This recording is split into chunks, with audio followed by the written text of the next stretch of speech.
Hello everyone, welcome to genic education and welcome to G code. तो G code series में देख रहे होंगे आपको आज जो है वो 9th नंबर एपिसोड होगा। इससे पहले 8 एपिसोड ऑलरेडी कंप्लीटेड है और जा चुका है। होपफुली आप लोग एंजॉय कर रहे होंगे उसको। और ये जो 8 एपिसोड में फर्स्ट तो इंट्रोडक्शन वाला एपिसोड था, सेकेंड से स्टार्ट था आपका क्वेश्चन डिस्कशन। तो मैंने शुरुआत में ही बताया था मैं चैप्टर वाइज ही डिस्कशन स्टार्ट करूंगा। चैप्टर वाइज मतलब पहले फर्स्ट चैप्टर को कवर करूंगा, फिर सेकेंड। अब ऐसा नहीं जब सेकेंड में जाऊंगा तो फर्स्ट को छोड़ दूंगा। कुछ क्वेश्चन मुझे लगेगा फर्स्ट का या सेकंड का मिक्सअप, तो मैं मिक्सअप भी लूंगा या फिर सेकंड का लूंगा, बीच में कोई फर्स्ट का भी उठा लूंगा। इससे क्या होगा, आपका रिकॉलिंग और रिवीजन जो है प्रॉपर फॉर्म में चलता रहेगा, इसीलिए मैं ऐसा एंगेज करूंगा। तो अब 1 to 7 तक जो मोस्ट ऑफ द कॉन्सेप्ट था, लाइक मास एक्शन लॉ, क्या बोलते हैं, band gradient in band diagram, built in electric field, mobility, electric field intensity, इस सब का जो कॉन्सेप्ट था, जो इंपॉर्टेंट कॉन्सेप्ट था, ऑप्टिकल इल्यूमिनेशन, ये सब मैं आपको जितना most of the question 7 question में मोस्ट ऑफ द जितना कॉन्सेप्ट मैं रिवीजन करवा चुका हूँ, मैंने ट्राई किया। और अब मैं स्विच कर रहा हूँ, थोड़ा सा स्विच कर रहा हूँ। ये क्वेश्चन देख के लग रहा होगा आपको जो ये पीएन डायोड का है, तो पीएन डायोड पे थोड़ा स्विच किया हूँ और पीछे का भी क्वेश्चन लूंगा। ऐसा नहीं पीछे वाला बैंड अप हो गया, जो लगेगा मुझे कुछ अच्छा क्वेश्चन और जो मिक्सअप करके बनाया जाए पीएन डायोड में और इसमें, तो मैं उसको मिक्सअप करूंगा, क्योंकि सेमीकंडक्टर फिजिक्स और ये जो है बेसिक्स ऑफ ईडीसी, और इससे बहुत अच्छा क्वेश्चन आता है। अगर मान क्या लीजिए आप देखे होंगे, अभी तो 2021 का पेपर होने वाला है, 2022, इसके बाद 2019, 2018, 2017 और 2016। अगर प्रीवियस 5 ईयर्स मैं बैक जाऊं तो पिछले साल 10 मार्क्स का आया था ईडीसी। 10 मार्क्स बहुत इंपॉर्टेंट रोल प्ले करता है। 10 मार्क्स इससे पहले जो है ये जो आया था, ये 13 मार्क्स का आया था, ये 12 मार्क्स का आया था, ये 11 मार्क्स का आया था, ये भी शायद 11 मार्क्स का आया था। इस तरह से वेटेज आ रहा है पेपर में। देख लीजिए आप क्या वेटेज चल रहा है इसका। और ये लास्ट 3 ईयर से तो वेटेज बढ़ ही रहा है। फिर लास्ट 10 मार्क्स आया था, और ये जो वेटेज 19 में 13 मार्क्स का पेपर गया था ईडीसी का, ओनली ईडीसी का बात कर रहा हूँ। और ये जो 18 वाला पेपर शायद आईटी मद्रास फ्रेम किया था, जो भी पेपर 18 या 19, उसमें मॉस्फेट दिख रहा था। क्वेश्चन आसान था लेकिन बहुत जगह मॉस्फेट को डील ही नहीं किया था। इसीलिए पेपर में जब क्वेश्चन दिखता है न्यू क्वेश्चन, तो स्टूडेंट हैम्पर हो जाता है, डर जाता है उनको। क्वेश्चन आसान था नो डाउट, बाद में वही स्टूडेंट सोल्व किया जो पेपर में डर गया था, उससे नहीं हो पाया था पेपर। और पेपर में अगर ऐसा हुआ ना, शुरुआत में क्वेश्चन देख के अगर डर गए तो पेपर इफेक्टिव बहुत ज़्यादा इफेक्ट पड़ जाता है पेपर को, और भी जो इजी क्वेश्चन है उसको भी आप टेकल नहीं कर पाते। तो माइंड मेकअप पूरी तरह से आपको लेकर चला, जो एग्जाम में जाके हम बेस्ट देंगे अपना। ऐसा नहीं जो हम इतना अटेम्प्ट करेंगे उतना अटेम्प्ट, कुछ नहीं प्री एज्यूम करना है, आप अपना बेस्ट दीजिएगा, इससे ज़्यादा कुछ नहीं होता है। एग्जाम में जो बेस्ट दे सकते हैं, चाहे वो आपको 65 में 60 क्वेश्चन बना ली जाए, चाहे 65 में 50 क्वेश्चन बने, ये आप अपना बेस्ट दे के आइएगा, दैट्स इट। इससे ज़्यादा कुछ नहीं सोचना है। जो हम 50 क्वेश्चन करेंगे, हम 55 क्वेश्चन करेंगे, हम 40 ही क्वेश्चन करेंगे, कुछ एज्यूम करके नहीं जाना है। अपना बेस्ट दे के आना है पेपर में और छोड़ देना है, जो होना होगा होगा आपका। ठीक, तो ये वेटेज है ईडीसी का। तो अब मैं स्विच कर रहा हूँ इसके थ्रू क्वेश्चन नंबर 8 जो पीएन जंक्शन डायोड पे है, that is chapter 2 PN junction diode. तो देखिएगा क्वेश्चन पढ़ते हैं और सीखते हैं क्या है इसमें कॉन्सेप्ट। अब देखिए इसमें जो कॉन्सेप्ट है वो देखते हैं, पढ़ते हैं। पूछ रहा है step graded PN junction diode at room temperature. Room temperature कितना होता है पता होगा सबको, 300 केल्विन या फिर 27 डिग्री टेम्परेचर, नॉर्मल ये मानते हैं। ठीक, कोई दिक्कत नहीं, बाकी सब कुछ डाटा दिया गया। अब चलिए, under equilibrium condition has P side doping of, कितना दिया है, Na वही होता है ना पी साइड का doping, accepted concentration 2 × 10⁻15 per centimeter cube and built in potential across junction। Simple सी बात है, पीएन जंक्शन डायोड है, क्या होता है, एक तरफ P होता है, एक तरफ N होता है, यही होता है, यही होता है। अब क्या दिया हुआ है, जो गिवन डाटा है, Na का वैल्यू गिवन है कितना, 2 × 10⁻15 पर सेंटीमीटर क्यूब, और किस चीज का वैल्यू गिवन है, built in potential, that is VBI, इसी को बोलते हैं V0। इसका वैल्यू कितना दिया हुआ, 0.6 वोल्ट। ठीक, इसके बाद क्या गिवन है, इसके बाद गिवन है, पूछ रहा है आपसे then the doping concentration of n side, that is ND। ND का वैल्यू पूछ रहा है आपसे क्या होगा, doping concentration of n side. Simple सी बात है, यहाँ क्या है, ग्रेडेड डोपिंग है, ग्रेडेड पीएन जंक्शन डायोड है।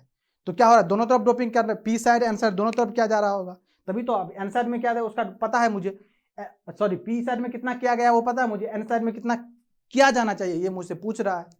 ठीक है, बाकी और वैल्यू दिया हुआ है। तो आपको पता होगा अच्छी तरह से फॉर्मूला में, जब आप पी एन जंक्शन डायोड पढ़े होंगे, फॉरवर्ड बायस्ड कंडीशन पढ़े होंगे, सब कुछ।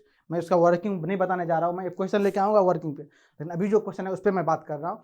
तो आप वर्किंग के बाद फॉरवर्ड बायस्ड में जब डायोड पढ़े होंगे केस में, तो उसमें आपको पढ़ाया गया होगा बिल्ट इन पोटेंशियल का फॉर्मूला। क्या फॉर्मूला होता है ये देखिएगा, बिल्ट इन पोटेंशियल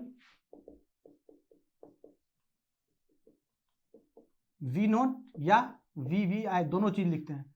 तो वी नोट का वैल्यू होता है K T upon Q L N N A into N D upon N I square. इसी को बोला जाता है के टी अपॉन क्यू को क्या बोलता है, B T L N N A into N D upon N I square. ये वी नोट या वी वी आई का फॉर्मूला था, दोनों सेम ही चीज है।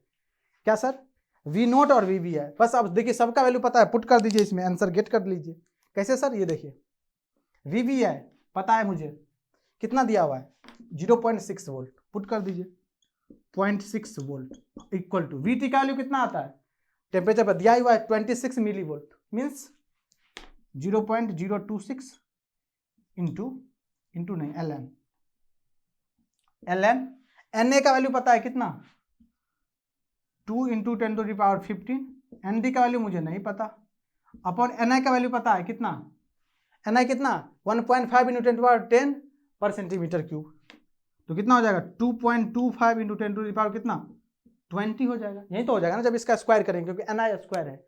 अब यहाँ से निकालना क्या है, एन डी, बाकी सब चीज़ का वैल्यू पता है। देखिए ये 0.6 अपॉन में ये जाएगा कितना 0.026 इक्वल टू कितना बच जाएगा ये L N 2 into 10⁻15 into N D upon 2.25 into 10⁻20। इसको सोल्व करना है, इसको आप कैलसी लेके बस सोल्व कीजिएगा।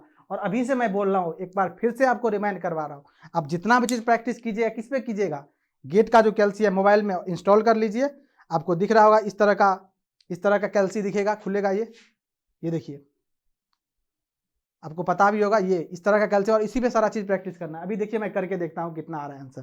पहले कितना है 0.6 अपॉन 0.026 0.026, क्योंकि ये कंफर्टेबल आएगा एग्जाम में 26.07, ये आ रहा है 23.076 equal to L N, as it is लिख देते हैं 2 into 10⁻15 N D upon 2.25 into 10⁻20। अब देखिए अब फर्दर आगे करेंगे तो ये कितना होगा, ये एल एन जाएगा तो ई के पावर में इतना हो जाएगा, तो इसको कर देता हूँ ई के पावर में कितना, तो ये हो जाएगा 1.05, इसको ई के पावर में करेंगे तो अब इसको मल्टीप्लाई करेंगे किससे, इससे मल्टीप्लाई कर देंगे, क्रॉस मल्टीप्लीकेशन। तो कितना किससे मल्टीप्लाई करना है 2.25 मल्टीप्लाई बाय 10⁻20 10⁻20 से मल्टीप्लाई करना, ये तो 2.367 इंटू 10⁻13 आ रहा है। अब इसको डिवाइड करना है किससे, 2 डिवाइडेड बाय 2 इंटू 10⁻15 से, डिवाइडेड बाय 2 इंटू 10⁻15 से इसको डिवाइड कर देना है। यह आ रहा है 1.183 इंटू 10⁻15। कितना आ रहा है, ये एन डी का वैल्यू जो आ रहा है, एन डी का जो वैल्यू आ रहा है वो आ रहा है 1.183 इंटू 10⁻, कितना 10⁻15 आ रहा है। ये आ रहा है इतना पर सेंटीमीटर क्यूब आ रहा है किसका, एन डी का वैल्यू। यहाँ से सोल्व करने के बाद, और यही कैलसी से सोल्व कीजिएगा, आपको फिर से मैं बता दे रहा हूँ, तो एग्जाम में बहुत सारा गेम हो जाए, पता चला क्वेश्चन आते हुए क्वेश्चन को कैलसी से नहीं यूज कर पाए, चीजें नहीं हो पाएगा हैंडल। अब तो ये देखिए 10⁻15 तो यहाँ दिख ही रहा है, कितना भरना है 1.183 है, तो 1.1839 है, तो इसको क्या कर लीजिए 1.184 कर लीजिए आप, ओके, क्योंकि 9 है, मतलब 5 से जब बड़ी नंबर होता है तो एक बढ़ जाता है इसमें, ये तो पता होगा बेसिक। तो 1.189, ये भी अगर दिया होगा 2 डेसिमल लिखना है या 3 डेसिमल लिखना है, तो ये 3 डेसिमल है, यहीं तक रहेगा, अभी मैक्सिमम 2 या 3 रहता है, इससे ज़्यादा नहीं जाएगा आपको। तो ये सब छोटी छोटी बातों को अभी से प्रैक्टिस कीजिए, और जितना प्रैक्टिस किए रहिएगा एग्जाम में उतना ही आसानी होगी आपको। इसीलिए मैं करके दिखा रहा हूँ, देखिए, इसीलिए मैं कैलसी से सोल्व करके दिखा रहा हूँ, जो आपकी चीज़ें दिक्कत नहीं हो। देखिए आ रहा है इतना वैल्यू, दिख रहा होगा आपको, तो कैलसी से प्रैक्टिस करना है आपको। बाकी देखिए फॉर्मूला, ये फॉर्मूला याद होना चाहिए, कुछ नहीं था क्वेश्चन में, ये फॉर्मूला याद होना था और बाकी कैलकुलेशन करना आना चाहिए था। ये कैलकुलेशन नॉर्मल कैलसी पे आप कर लीजिएगा, लेकिन उस कैलसी पे प्रॉब्लम आएगा, अगर थोड़ा भी इधर उधर हुआ तो फिर गेम ओवर हो जाएगा। और this is your correct answer. तो यही था पीएन डायोड का क्वेश्चन। पीएन डायोड के क्वेश्चन में, पीएन डायोड चैप्टर में जो है एमएसक्यू बनेगा, कैसे बनेगा मैं दिखाऊंगा, एमएसक्यू किस तरह का बनेगा इसमें। और एमएसक्यू मैं चैप्टर 1 से भी बनाऊंगा। अभी जो चल रहा है ये सिंगल करेक्ट आंसर एमसीक्यू, उसको चलने दीजिए। एमएसक्यू भी मैं बना के दिखाऊंगा जो किस तरह का एमएसक्यू आएगा, क्योंकि रियली बता रहा हूँ एमएसक्यू जो बनने वाला है ना, वो टफ नहीं होगा, किसी भी हालत में टफ नहीं होगा। वो आपको कॉन्सेप्ट को चेक करें, जब तक कॉन्सेप्ट क्लियर नहीं होगा, आपका क्रिस्टल क्लियर नहीं होगा, पूरी तरह से दिख नहीं रहा होगा ना आपको चीज़ें कैसे हो रहा है, तब तक आप उसमें ट्रैप में फंस जाइएगा, डेफिनेटली फंसिएगा। अगर आपको कॉन्सेप्ट क्लियर होगा पूरी तरह से, थ्योरी पे कमांड होगा, जैसे मास सेक्शन लॉ पे मान लीजिए पूछ दिए, मास सेक्शन लॉ पूछ देगा आपसे, 2-3 स्टेटमेंट दे देगा उसका, लिमिटेशन कहाँ कहाँ है उसमें से। अगर मास सेक्शन लॉ सबको पता होता है, n × p = ni², सबको पता है ये मास सेक्शन लॉ होता है। बाकी क्या होता है, ये इसके डायरेक्टली प्रोपोर्शनल होता है, इसके इनवर्सली प्रोपोर्शनल होता है, ये सब चीज़ें सबको पता है। उसी में स्टेटमेंट डाल देगा 4 तो आप फंसिएगा। तो इसीलिए चीज़ों को पूरे क्रिस्टल क्लियर के साथ पढ़ेगा टॉपिक में, हर सब्जेक्ट में। ऐसा नहीं बोल रहा हूँ ईडीसी में, जितने भी सब्जेक्ट पढ़ रहे हैं, चाहे ईडीसी हो, एनालॉग हो, डिजिटल हो, ईएमएफटी हो, कंट्रोल हो, मैथमेटिक्स हो, एप्टीट्यूड। एप्टीट्यूड में भी एमएसक्यू पूछेगा भैया, ऐसा थोड़ा एप्टीट्यूड में नहीं पूछेगा, उसमें भी एमएसक्यू पूछेगा।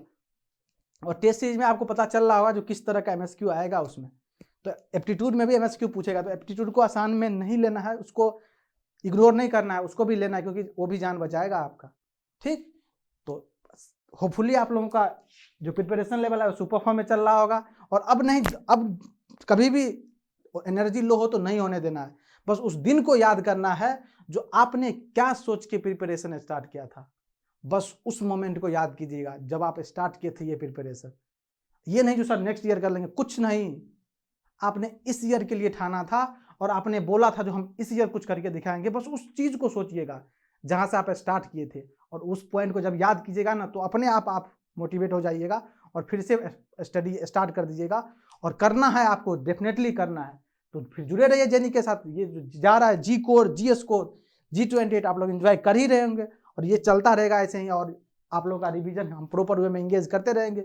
मिलते हैं फिर नेक्स्ट एपिसोड में, एपिसोड नंबर 10 में, ये एपिसोड नंबर 9 है। तो जुड़े रहिए जेनी के साथ। Thank you so much.